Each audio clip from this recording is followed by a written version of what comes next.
Hey everyone, welcome back to the channel. Today we're diving into the fascinating world of Throne and Liberty, where the possibilities for builds and weapon synergies are practically endless. But let's be real, if you're anything like me, all those choices can get a little overwhelming. So, to help you out, we've put together a definitive tier list of all the classes and weapons. Whether you're a seasoned veteran or a fresh-faced adventurer, this cheat sheet will guide you through which weapons to pick and which ones to avoid, like the plague. In this video, we'll break down each class and its associated weapons in a way that's super easy to digest. We'll be sharing our top picks, so you can slay your enemies with style while avoiding those underperformers that just don't cut it. So, grab your favorite snack, settle in, and let's unravel the mysteries of weapon choice in Throne and Liberty together. Let's get started. I'm quickly moving on to the video, and I'm ranking weapons in Throne and Liberty. Before we start, if you enjoy these types of tier list videos, don't forget to like the video and subscribe. Enjoy watching. My friends, only 0.1% of viewers subscribe. If you like this type of content, please do not forget to subscribe to the channel. Thank you in advance for your support. The weapons in this tier are, in order from top left to bottom right: wand to crossbow, greatsword, longbow, greatsword with the staff, greatsword, wand and sword, staff. Alright, let's dive into the C tier weapons and classes in Throne and Liberty. If you're thinking about your build options and wondering what to avoid, you've come to the right place. Grab your snacks and let's get into it. First up, we've got the wand and crossbow combo. Now, this one's a bit of a doozy. While you might think you're being all magical and ranged, the truth is you'll end up being a liability in PvP. Seriously, compared to other builds, your DPS and healing capabilities are just not going to cut it. Imagine bringing a rubber knife to a gunfight. Yeah, it's kind of like that. Next, let's talk about the greatsword and longbow pairing. This combination is a step up from the previous one, but it's still not ideal. You might find some success in PvE farming, but in competitive scenarios, you're going to feel the pinch. Greatsword has that big damage potential, but when paired with a longbow, it's like trying to fit a square peg into a round hole. You could do better. Now, we can't forget the greatsword and staff duo. Both have long cooldowns, which means downtime is your middle name. It's like waiting for a bus that never arrives. Frustrating. Plus, their passives just don't play nice together. If you want a self-healing build with a greatsword, you'd be better off pairing it with a longbow instead. Trust me, you'll save yourself a lot of headache. Lastly, we have the sword and staff combination, which is arguably the worst of the bunch. Whether you're trying to tank or deal DPS, this combo just doesn't deliver. It's like bringing a spoon to a knife fight, you won't get far. So, if you want to thrive in Throne and Liberty, steer clear of these options and explore some better alternatives. Happy gaming, and may your builds be ever in your favor. The weapons in this tier are, in order from top left to bottom right: longbow like crossbow, staff and crossbow, greatsword, crossbow, sword, longbow, and sword and crossbow. Alright folks, let's dive into the B tier classes and weapons of Throne and Liberty. We all know that while these combos might not be the top dogs, they still have their charm and can bring a lot of fun to your gameplay experience. So, let's break down some of these pairings. First up, we have the longbow and crossbow combo. Now, this is a solid choice for farming and PvE situations. With good AoE and sustained DPS, you can take down mobs with relative ease, but here's the catch: your mobility is pretty much non-existent. So, if you find yourself in a PvP scenario, be prepared for a rough ride. No one-shot potential means you will have to rely on your allies or hope for the best when things get heated. Just be careful out there. Next, let's chat about the staff and crossbow combo. This pairing takes advantage of the Mother Nature's protest synergy thanks to their range of projectile attacks. Sounds cool, right? However, managing your cooldowns and keeping your mana regeneration in check can be a bit tricky. It's like trying to juggle while riding a unicycle. Impressive if you can pull it off, but it requires a lot of practice. Now, if you're more of a melee enthusiast, the greatsword and crossbow might catch your eye. While greatswords don't typically play well with long-range weapons, pairing them with the crossbow offers decent single-target DPS. It's like having your cake and eating it too. Just don't expect to take on a whole horde of enemies without a backup plan.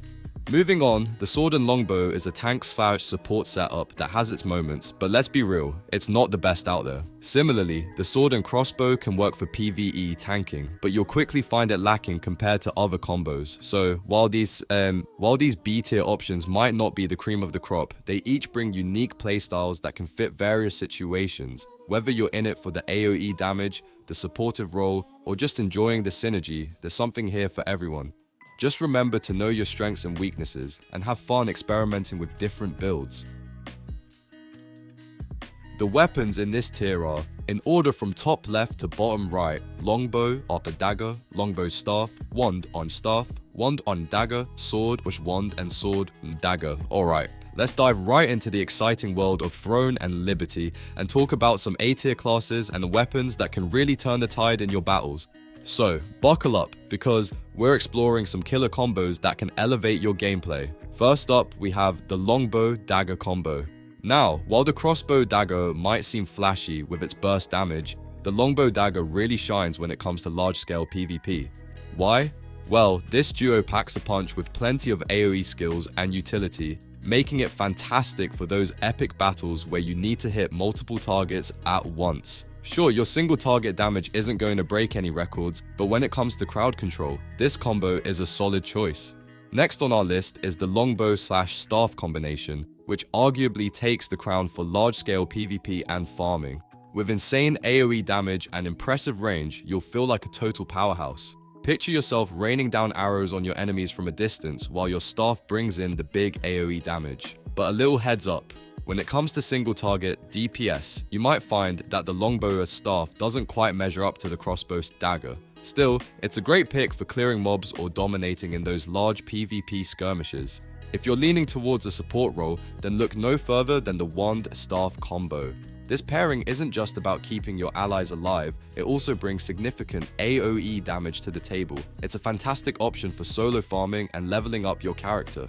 You'll be the unsung hero in PvE scenarios, casting spells and supporting your team while still being able to deal decent damage.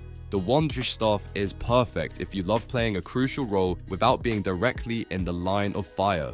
Now, let's chat about the wand dagger combo. This one's primarily for those of you who love playing support, as it focuses heavily on buffing your allies and disrupting enemies. It's an ideal choice for PvP, since you'll be able to keep your team alive and hinder your opponents at the same time. However, if you find yourself in PvE content with this combo, you might feel a bit less impactful.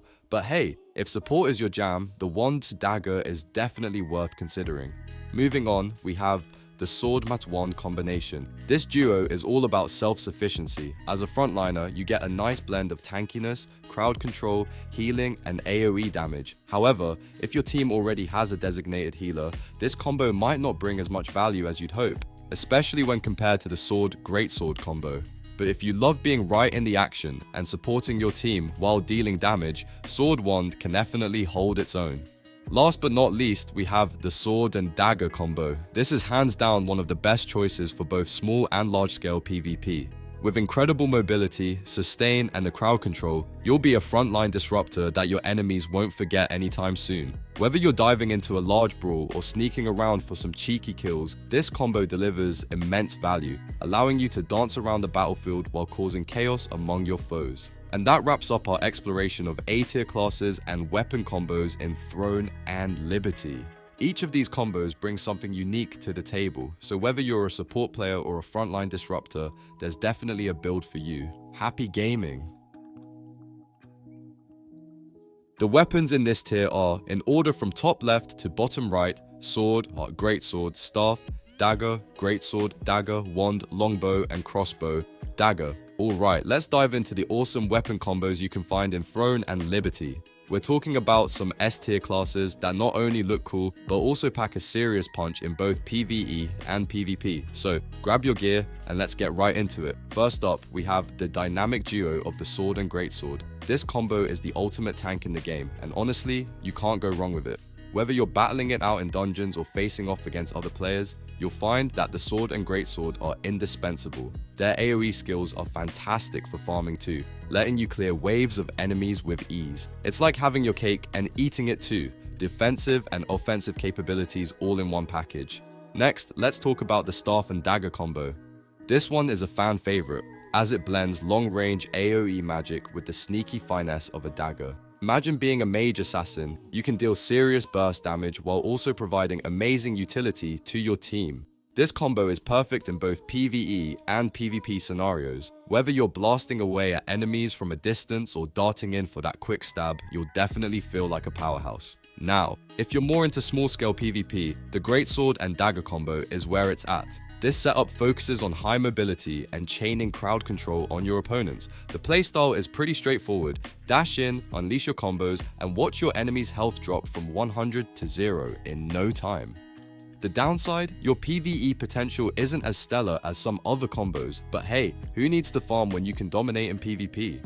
For all you support players out there, the wand and longbow combo is your go-to. As the best support class in Throne and Liberty, your heals will be crucial during massive scale PvP and tough PvE encounters. While you might struggle a bit with solo grinding, your role in a team is absolutely vital. You'll be the unsung hero, keeping everyone alive while they take down enemies left and right. Last but definitely not least, we have the crossbow and dagger combo. If single target DPS is your jam, this is the combo you'll want to master. With incredible burst damage and mobility, it's perfect for hunting down isolated enemies in PvP.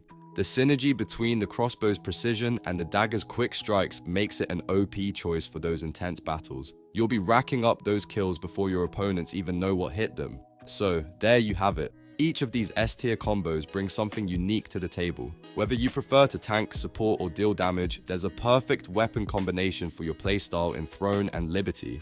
Keep experimenting and you'll find your ideal setup in no time. Happy gaming! The video ends here. See you in another video. Don't forget to subscribe.